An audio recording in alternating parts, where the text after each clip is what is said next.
আগরতলায় আধুনিক বিমানবন্দরের বিকাশ, উন্নত সড়ক এবং রেল যোগাযোগ সঙ্গে দীর্ঘদিনের সরকারি পরিকল্পনার অভাবে 90-এর দশক থেকে বিমান চলাচল কার্যত বন্ধ হয়ে যায়। আর এরপর কেটে গেছে কয়েক দশক, কিন্তু প্রতিটি নির্বাচন এলেই বিমানবন্দর পুনরায় চালুর প্রতিশ্রুতি শোনা যায়। আর নির্বাচন শেষ হলেই সেই আশা ফিকে হয়ে যায়। বিমানবন্দর পুনরায় চালুর দাবিতে স্থানীয় বাসিন্দা, বিভিন্ন সামাজিক সংগঠন এবং উন্নয়নমুখী মঞ্চ একাধিকবার আন্দোলন, স্মারকলিপি প্রদান, গণস্বাক্ষর কর্মসূচি পালন করেছে। রাজনৈতিক নেতারাও বারবার বিমানবন্দর চালুর আশ্বাস দিলেও বাস্তবে এখনো সেই স্বপ্ন অধরাই রয়ে গেছে। আর এই প্রসঙ্গে রাজ্যের পরিবহন মন্ত্রী সুশান্ত চৌধুরী কৈলাসহরে এসে জানান, কৈলাসহর বিমানবন্দর পুনরুজ্জীবিত করার বিষয়ে সরকার ইতিবাচকভাবে দেখছে। মুখ্যমন্ত্রীর উদ্যোগে কেন্দ্রের প্রতিনিধিদের সঙ্গে আলোচনা হয়েছে। বর্তমানে একটি সমীক্ষার রিপোর্ট অপেক্ষা করা হচ্ছে। একসময় উত্তর পূর্ব ভারতের আকাশপথের অন্যতম গুরুত্বপূর্ণ প্রবেশদ্বার ছিল ত্রিপুরার কৈলাসহর বিমানবন্দর।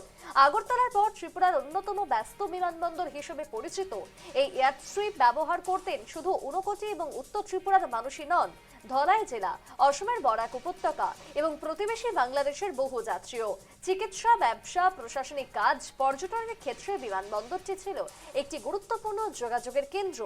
অথচ আজ সেই বিমানবন্দরের পরিত্যক্ত অবস্থায় পড়ে থাকা, উন্নয়নের অপেক্ষায় একমাত্র, এমনটাই দাবি স্থানীয়দের থেকে।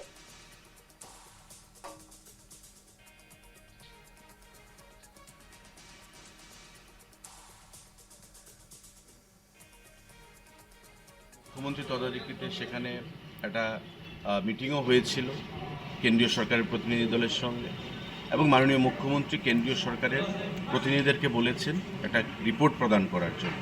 এখনও সেই রিপোর্টটা আসেনি, কিন্তু আমরা চাই, আগেও বলেছি যে কৈলাসহর এয়ারপোর্ট নিয়ে আমাদের চিন্তাভাবনা রয়েছে, কিন্তু বর্তমান যে স্থান রয়েছে তাতে বড় এয়ারবাস বা বোয়িং বড় মাপের কোনো বিমান ল্যান্ডিং করতে পারবে না। এটিআর ল্যান্ডিং করতেও সেখানে অসুবিধা রয়েছে, তাই জমি অধিগ্রহণের বিষয় রয়েছে। কিন্তু জমি অধিগ্রহণ করতে কম থেকে 400 থেকে 500 কোটি টাকার প্রয়োজন। তো সেটা কেন্দ্রীয় সরকার, রাজ্য সরকারকে সিদ্ধান্ত গ্রহণ করতে হবে।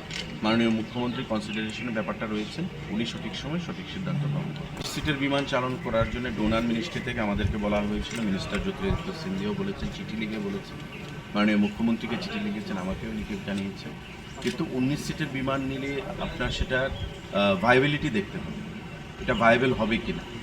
কৈলাসহর এয়ারপোর্টে এমন নয় যে 19 সিটের বিমান প্রতিদিন খালি বিমান চললো, এমন তো হবে না। কারণ যারাই বিমান চালাবে প্রফিটের জন্য বিমান চালাবে, রাজ্যের মানুষের জনস্বার্থের কথা মাথায় রেখে বিমান চালাবে।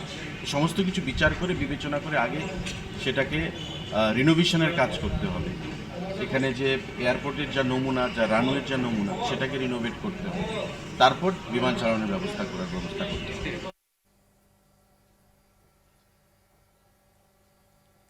উত্তর পূর্ব ভারতের অন্যান্য এয়ারপোর্টের সাথেও ব্যস্ততম এয়ারপোর্ট ছিল ত্রিপুরার কৈলাসহর এয়ারপোর্ট।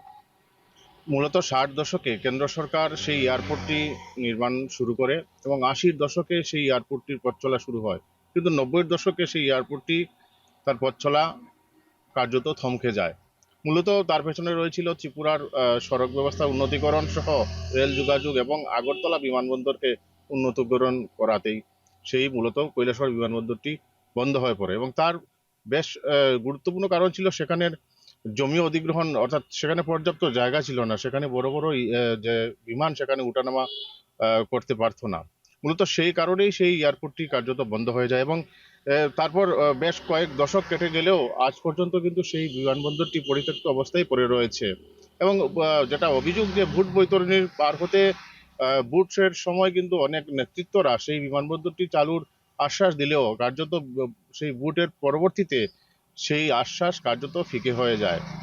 এবং সম্প্রতি কৈলাসহর পরিদর্শনে এসে ত্রিপুরা রাজ্যের পরিবহন মন্ত্রী সুশান্ত চৌধুরী জানিয়েছেন যে সেই বিমানবন্দরটি, অর্থাৎ কৈলাসহর বিমানবন্দরটি চালুর ক্ষেত্রে ত্রিপুরা সরকার সামগ্রিক ক্ষেত্রেই কিন্তু চিন্তা ভাবনা রেখেছে। বিশেষ করে রাজ্যের মুখ্যমন্ত্রী সঠিক সময়ে সঠিক উদ্যোগ গ্রহণ করবেন বলেও কিন্তু তিনি জানিয়েছেন। পাশাপাশি ঊনকোটিতে একটি পীঠস্থান রয়েছে ঊনকোটি, সেখানে কিন্তু দেশ বিদেশ থেকে সেখানে পর্যটকরা সেখানে ভিড় জমাবেন। সব মিলিয়ে সেখানের যেমনটা ব্যবসা বৃদ্ধি পাবে, তেমনি করে দেশ বিদেশের পর্যটকরাও আসবেন, পাশাপাশি সেখানে কিন্তু কর্মসংস্থানেরও পথ খুলে যাবে। সব মিলিয়ে গোটা কৈলাসহরবাসী তাকিয়ে রয়েছেন যে কেন্দ্র এবং রাজ্য সরকারের সম্মিলিত সদিচ্ছায় কবে কৈলাসহরের আকাশে তাদের স্বপ্নের উড়ান উড়ে। কৈলাসহর থেকে ক্যামেরায় প্রকাশের সাথে কিশোর রঞ্জন হুর, নিউজ লাইভ বাংলা।